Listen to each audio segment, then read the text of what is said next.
Let's face it, our culture is in a mess. And it's not so much the culture, it's because we're in a mess. We as individuals, as moms, dads, husbands, wives, members of a family, a community, a church.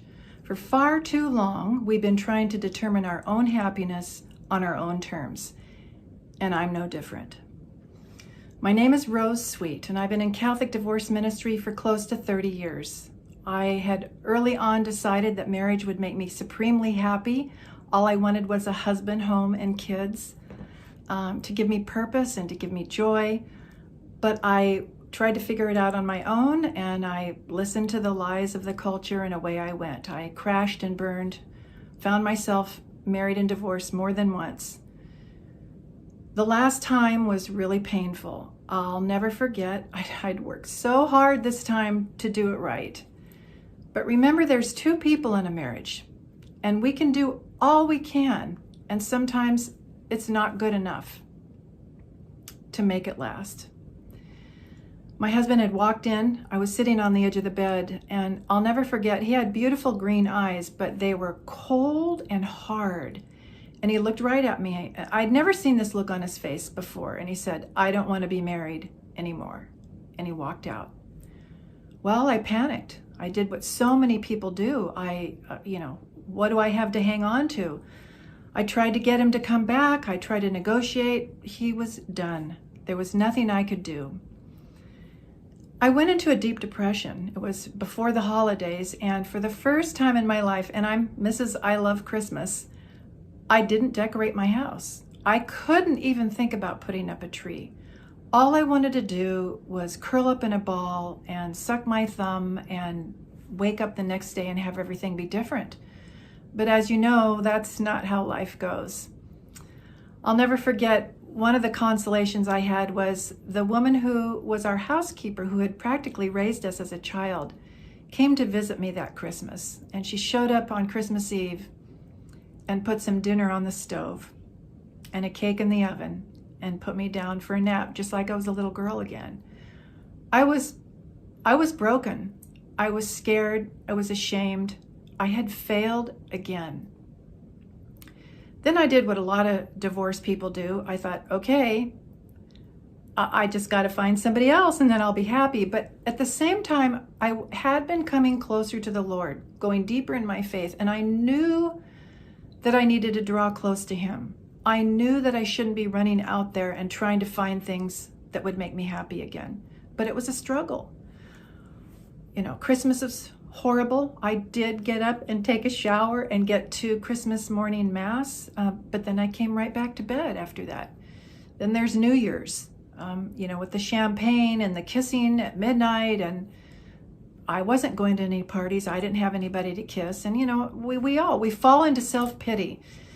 Then January came and I got a little bit better after that, but then Valentine's Day, the dreaded, day of romance where everybody's getting candy and making love. And again, I was just depressed and wondering how I could ever get through this, and really praying more than I ever had and trying to do it the right way. Of course, I had friends who also believed the lie that if we just get back up in the saddle, and get somebody else, everything will be fine. So they were trying to fix me up with people. And for a while, I was going on some dates. I didn't have my annulment. I didn't know what I was doing. It was ridiculous. And thankfully, the Lord reached out and grabbed my heart at that time and said, "Rose, slow down, stop, come to me. We got a lot of work to do. Be patient. I'm going to be with you. I'm going to help you." He's so faithful that way. And I surrendered. I surrendered to Him. And for many years after that, I did not date. I did not pursue dating. I did receive an annulment. I had married outside the church, so it was a quick process. And I got a spiritual director to help me make good examination of my conscience and to reorder my life, to restructure the way I thought about myself as a woman and marriage and life and happiness. So it was a long, hard road. But as our Lord was healing and strengthening me, he opened doors for me to reach out. I'm a big sister, and I'm always like, come on, kids, we're going to go this way. So I was reaching out to other broken people, lost people, sinful people like myself, to help them get back on track and avoid the wounds of divorce. So I began to write books, and I began to be on radio and TV, and I started a national Catholic ministry that has been so blessed by God and so effective. It's in hundreds of parishes, not just in the US, but in other countries. And I love to help people go through the pain and the darkness of divorce and take another look at life. You know, divorce is an opportunity to not just heal from that particular wound, but to take stock of your whole life. Who am I? Where am I going? What do I really believe? It's painful, but it's absolutely necessary, and it is the path to true happiness and the healing of our culture. So in this short video segment, I want to share what I call the 3 steps, 3 stages of divorce healing that are absolutely necessary.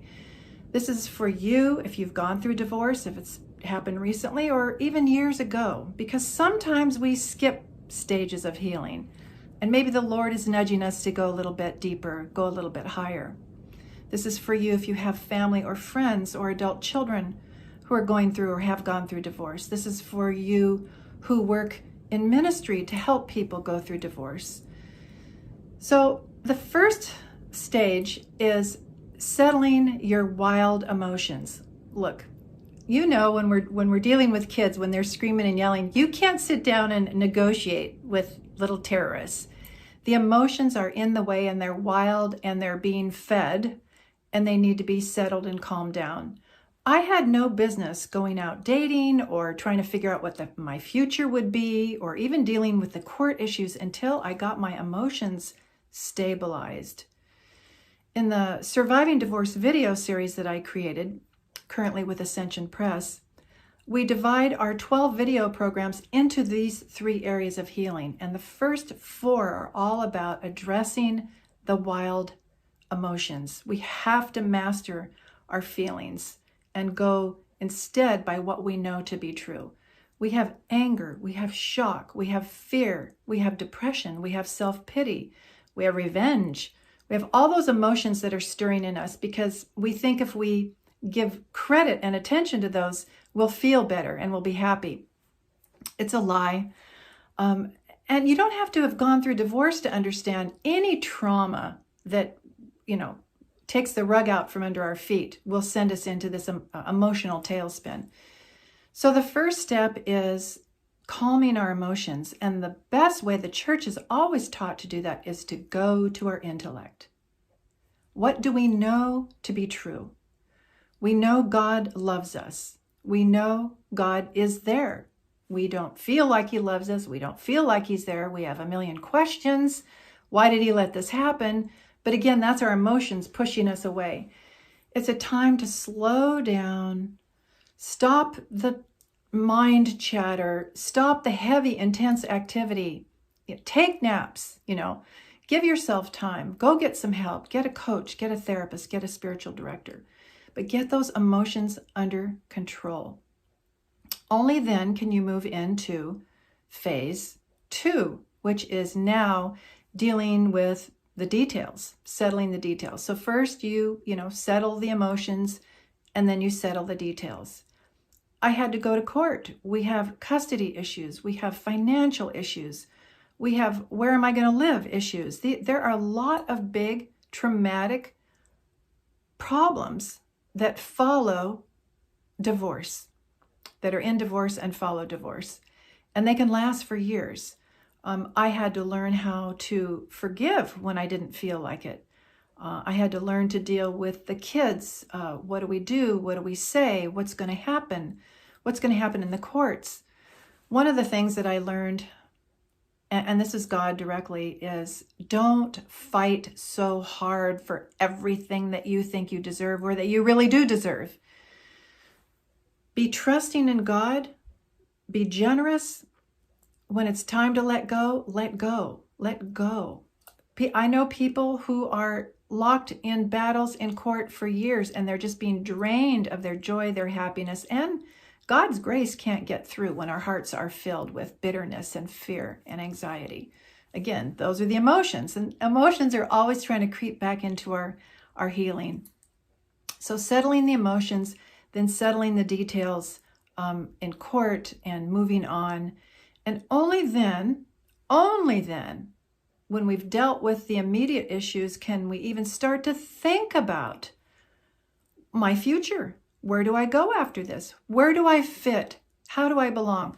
You know, I'll never forget, after divorce, it was really difficult to go to family events and be, you know, the fifth wheel, sitting in the dining room somewhere with an empty chair next to me, or somebody's kid sitting next to me. Not that I don't love children. And the worst, I always complained to my friends for years, I'm not bringing another casserole. I wanted to make Thanksgiving dinner again like I had. And now I was just bringing the sweet potatoes. So there are layers and layers of grief and sorrow and letting go and detachment that have to happen for true healing from divorce or any similar trauma. So the emotions, then the details, and then finally, what about the future? The thing about the future is, if you want it to be happy as God designed us, you have to seek holiness. Happiness, real happiness, is rooted in holiness. And holiness doesn't mean you have to, and excuse me, this is how I always used to think about it when I was young. I had to wear Birkenstocks and wear long flowered dresses and no makeup. That's a church lady that's a parody of an authentic Catholic woman who's called to holiness. We can look different, we can act different, as long as we're rooted in our intimate and trusting union with God. We will be moved. He will move us with our cooperation into intimacy and union with Him. And that is holiness. Holiness is changing our desires for the things of the world, which are good. Marriage is good. Sex is good. Kids are good. Money is good. But He's better. And that's what holiness is detaching and reordering our desires so that we desire Him first. We desire intimacy with Him first. We run to Him first. That's holiness. And we will, like I did, the chances of us getting, those of us who have been divorced, of getting divorced again are very high. The statistics are 70 to 80%. It's because we don't slow down and settle the emotions. We don't deal properly with all the daily details.